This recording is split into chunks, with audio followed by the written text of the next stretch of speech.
आपदा के बाद जिंदगी की जंग,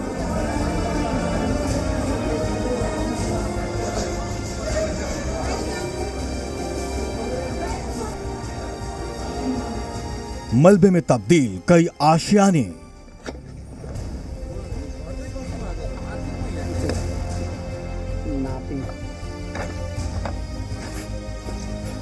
चढ़ता सूरज, बढ़ती मौतें।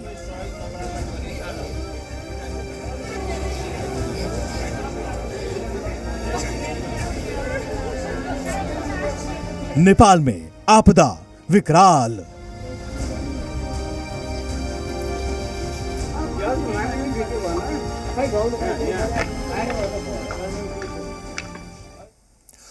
नेपाल में आए भूकंप के बाद मौत का आंकड़ा बढ़ता जा रहा है। जानकारी के मुताबिक अब तक 150 से ज्यादा लोगों की मौत हो चुकी है, जबकि 250 से ज्यादा लोग घायल हैं। इनमें से कई लोगों को गंभीर चोटें आई हैं। मलबे में अब भी कई लोगों के फंसने की आशंका है। पीएम प्रचंड ने तबाही का जायजा लिया है।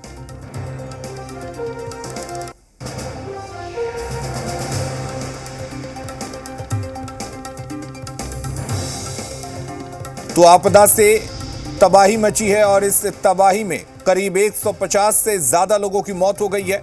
लगातार नेपाल में तबाही से मरने वालों का आंकड़ा बढ़ता जा रहा है। 250 के आसपास लोग जख्मी भी हुए हैं।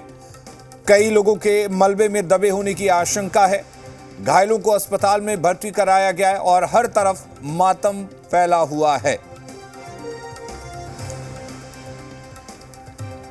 तो नेपाल में बीती रात जबरदस्त भूकंप आया और इस भूकंप ने तबाही मचाई। इस भूकंप में अब तक 150 से ज्यादा लोगों की मौत की पुष्टि हो चुकी है। बड़ी संख्या में घायलों को इलाज के लिए अस्पतालों में भर्ती कराया गया है। राहत और बचाव एजेंसियां युद्ध स्तर पर काम कर रही हैं। राहत का काम जारी है और आपको बता दें कि युद्ध स्तर पर राहत का काम किया जा रहा है। कई ऐसे मकान हैं जो मलबे में तब्दील हो गए। जाजरकोट में और नेपाल अलर्ट पर हैं। अस्पतालों को अलर्ट पर रखा गया है और सबसे बड़ी चुनौती जो है घायलों को बचाने की है।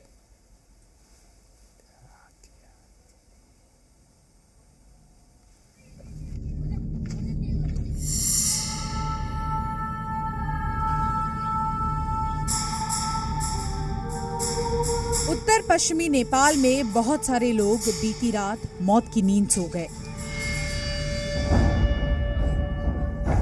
भूकंप की वजह से सैकड़ों मकान जमींदोज हो गए और लोगों का आशियाना ही उनकी कब्र साबित हो गई। नेपाल के लोगों का संघर्ष और पीड़ा देखिए। जैसे ही यहाँ के लोग आपदा से संभलने की कोशिश करते, भूकंप दोबारा आ जाता। एक के बाद एक कर नेपाल में बीती रात 4 बार भूकंप के झटके आए और जिन मकानों को थोड़ा नुकसान हुआ था वो बार बार के झटके से गिरकर ध्वस्त हो गए। भूकंप से कई जगहों पर भूस्खलन हो रहा है। कई जगहों पर लोगों को रेस्क्यू किया जा रहा है। अभी इस बात का अनुमान लगाना भी मुश्किल हो रहा है कि इन मलबों में न जाने कितने लोग दबे हैं।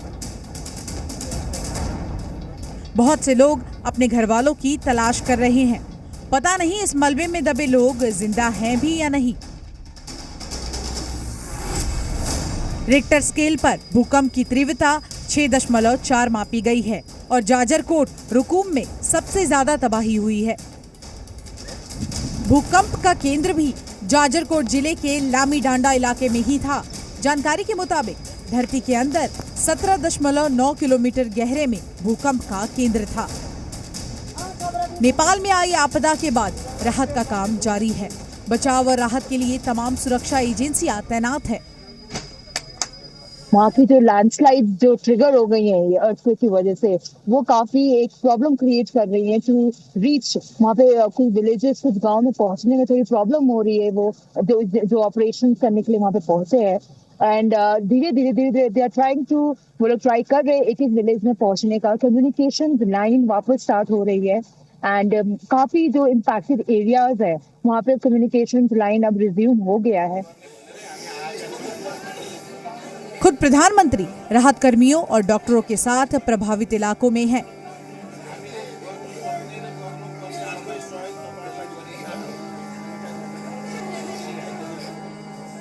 घायलों के इलाज के लिए सरकार ने नेपाल के भेरी अस्पताल, कोहलपुर मेडिकल कॉलेज, नेपालगंज सैन्य अस्पताल और पुलिस अस्पताल को ओपन कर दिया है।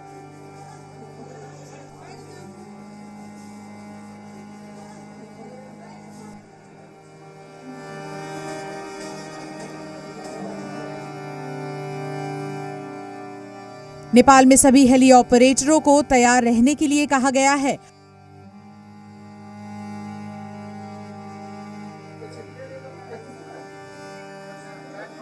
नेपालगंज हवाई अड्डे और सैन्य बैरक हेलीपैड पर एम्बुलेंस तैनात है।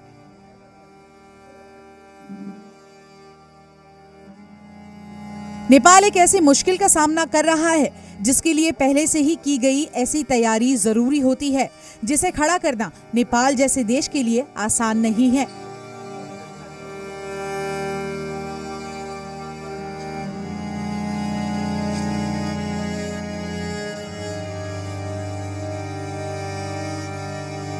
ना तो यहाँ पर भूकंप रोधी इमारतें हैं और ना ही यहाँ की अर्थव्यवस्था ऐसी है।